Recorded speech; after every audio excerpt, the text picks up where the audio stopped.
All right, brother. State your name. Let them know you on Nickavelli TV. My name's Asuba Mema on Nickavelli TV. All right, there it is, man. So let me ask you something. How long you been a Knicks fan? About 50 years. Oh, okay. All right. It's gonna be very interesting. All right. So I assume you was around when the Knicks won the championship. You had Earl the Pearl, Bradley, you know, Frazier, Clyde Frazier, Right. Phil Jackson. Right. You know, what's your input about the Knicks of the old compared to the Knicks of today? To me, there's three types of Knicks, three eras: the Phil Jackson era, Clyde Frazier, you know, the Patrick Ewing, and then you got the Knicks of today. Okay. With Melo, where he just left town, Right. you know, went to OKC. What's your input about the Knicks generation that I just mentioned? Well, I just came to the conclusion and understanding that what made the Knicks successful in Clyde's time and the Pearl's time was that the people that were the scouts, the people who were the trainers, were not Knick-minded. So they were influenced by the Knick program because it had really just started. Okay. You know? Then you go to the Patrick Ewing era. They would now develop this New York Knicks concept of how they were going to draft people, how they were going to train people, and as it went, it was working because they had some key pieces. But if you go back just before Patrick, maybe 2 or 3 years, probably to me the most awesome Knick there was, they traded him because he got hurt. You're right, Bernard King. He was the most dynamic, and what they did was they said, oh, he can't come back and be this dynamic forward. Right. He can't do this. And what did he do? The next year, he scored as many, if not more, points per game than he did the year he got hurt. You know, and if you watch... Do you think that was the beginning of the Knicks jinx? It wasn't just the beginning of the Knicks jinx. What it was a particular mindset that the Knicks organization had about drafting people, picking people, and keeping people, you know? So, remember Latrell Sprewell.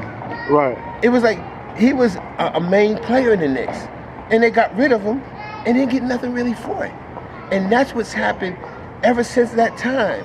So if you look at today, the young guy's name is Frank, whatever his name is. Frank yeah, how do you say it? Natilia. Yeah. So from the boy from out in Europe. Yeah, they pick him number 8, right?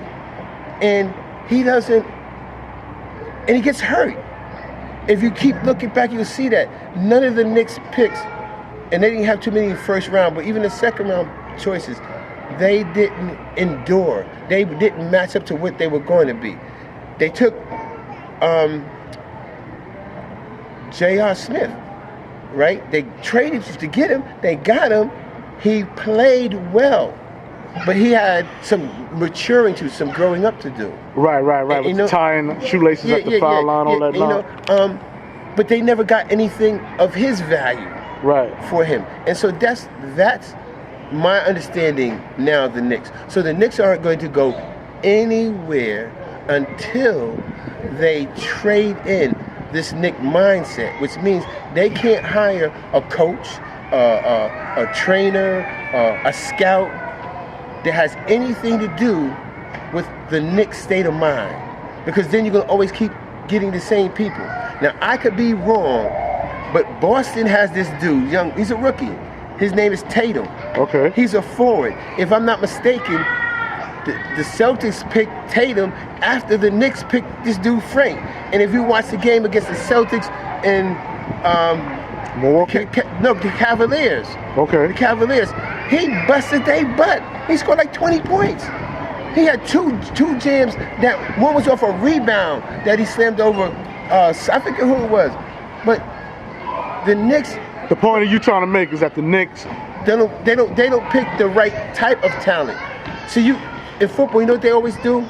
The best athlete available. Right. That's what you want. It may not be in the position you want, but you always want the best athlete available because that's the person you're gonna have to play against. Right. You know. So I'm a diehard Knicks fan. I'm gonna always be a Knicks fan. But I look at other teams, and I like some other teams because of their systems. And the team that got the greatest system in basketball ever is San Antonio Spurs. San Antonio has the best system because it don't matter. They don't look just for your talent. They fit your talent into their system. Right. They already got a young boy now who's a rookie that a couple of the pros, the old guys on San Antonio saying he's better than Kai. What's his name? Leonard. Okay. He's just as good or better than Leonard. They're saying he's going to be an all-star, not this year, next year and on. Right. I get what you're saying. But this dude was drafted like 400th. Or he wasn't drafted. They just picked him up. So how do some people can see talent, real talent? So Phil Jackson, the reason why I'm mentioning him, right? I'm bringing up Phil Jackson because you're talking about system. When he implemented that the triangle system, you don't think that was but that was he was looking at people like Jordan, like Pippen, right? What was the other guard, the white boy for Chicago back then? Just because something works with a group of people for 8 years or 10 years, if you don't have that same mind frame of people, right? Then you can't play that thing. So Anthony was not that type of mind frame person. He was a person. He had to have the ball. He was going to post up a great mid-range shooter, right? And a really good three-point shooter. He wasn't a great three-point shooter, but he was a good three-point shooter. But he was a great mid-range person. But he was going to post and he was going to hold the ball. He wasn't going to pass it around. Not that he did, but not the way the triangle had. And they didn't have the skill set people to me to play that. And you can't say you come in here to make people win, and they have to learn something like that, and then they don't have the mindset to learn it. What you think about Jeff Hornacek? Think he's a good coach? I don't think that he's a good coach. I don't think that he's a bad coach. I think he's a Knick coach. And as long as you have the Knick mentality, then you're not going to win. And he has it because at some point as a coach, I want to say in who I'm going to pick up, who I'm not going to pick up. If there's going to be any trade rumors, I want to have the voice in it. Because I got to develop the guy. The coach is going to develop him. Not the president, not the guy of operations. The coach is going to develop him. Right. And so you got to be willing to say, this is who I want. Don't get nobody else. If you ain't gonna get nobody, if you're gonna get somebody else, then don't get nobody. Just let me keep failing with what I got. They picked up a couple of people on their team now, and they're showing to be who they are. They weren't winners. They were okay, but they weren't winners, and they're not doing that good now. Chris Porzingis, you like his game? Are you happy that the Knicks organization picked him up? Because there was a lot of people that was booing him during the draft, but he showed himself to have a little game in him. But you know what? If you look at it, and this season is going to tell.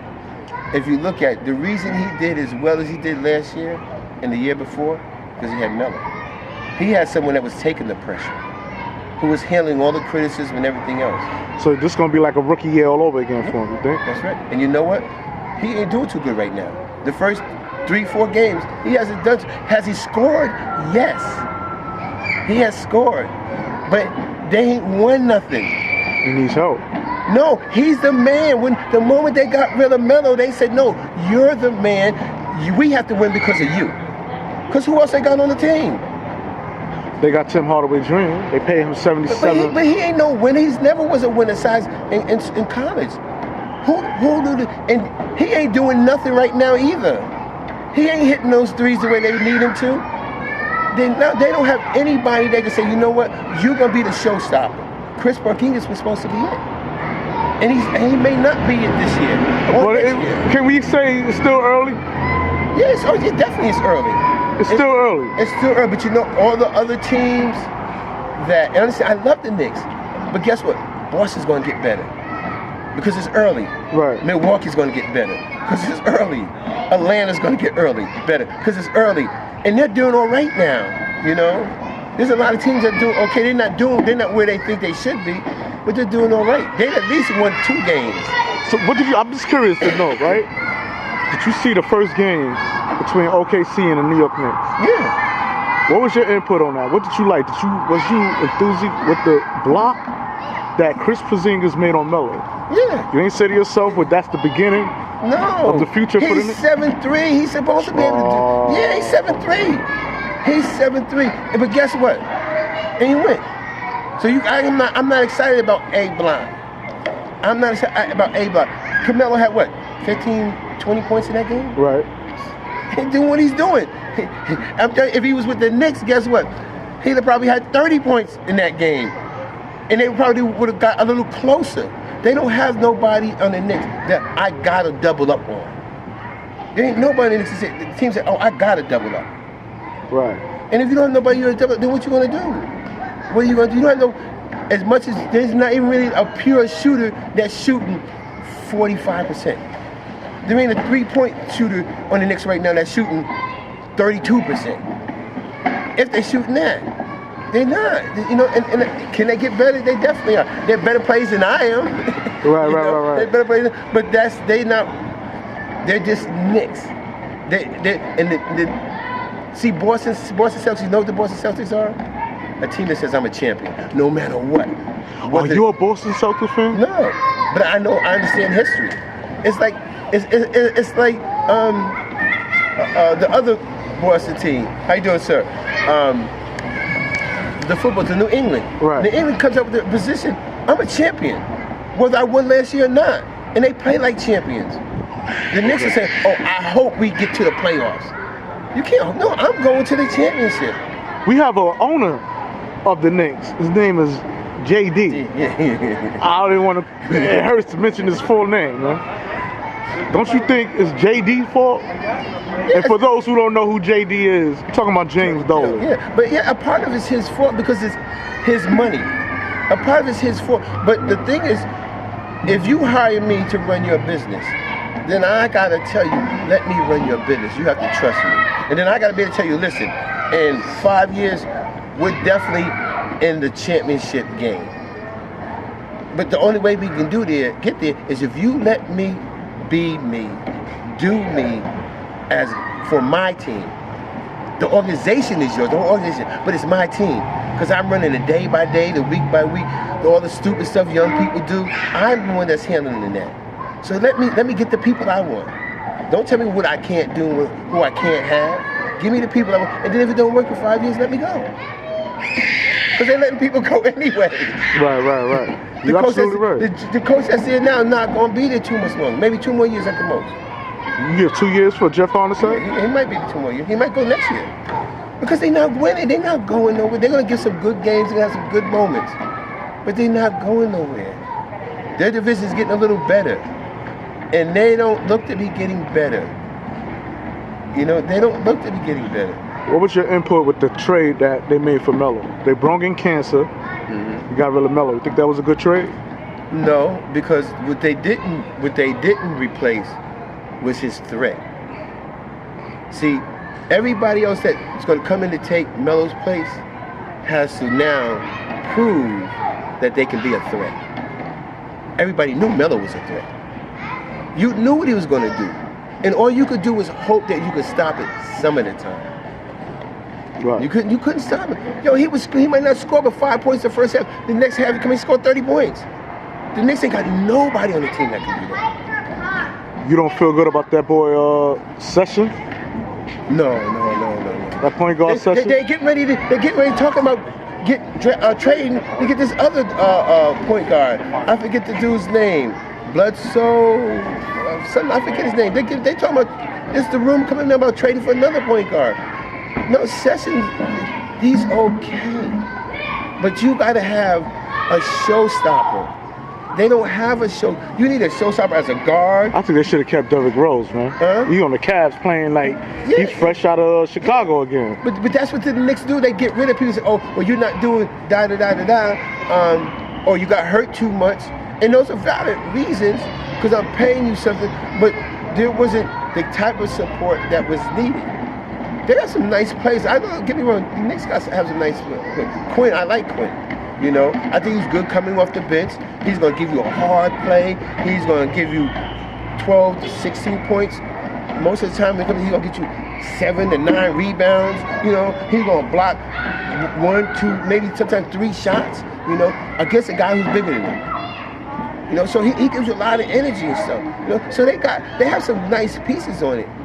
But if there's 14 guys on the team or 12 guys on the team, if they don't see themselves as champions, every time they sit on the bench, they're not gonna be a champion. You gotta be your whole mindset is, I'm a champion. And you know what?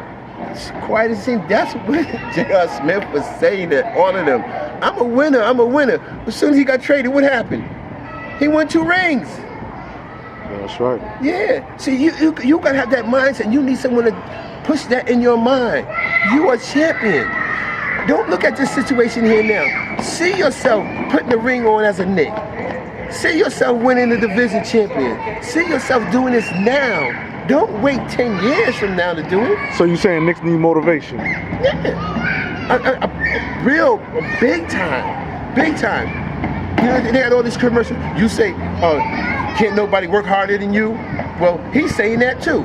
Ain't nobody shoot better than you? Well, he's saying that too. But you got to be one of the guys that's not just saying it, but doing it. That's all right. All right, man. State your name. Let them know you're on Nickavelli TV. My name's Superman Ma'ar, and I'm Nickavelli TV. That's what it is. God bless bro. all of y'all. All right, man. See you, man. Yes. Yeah, babe. Where you at?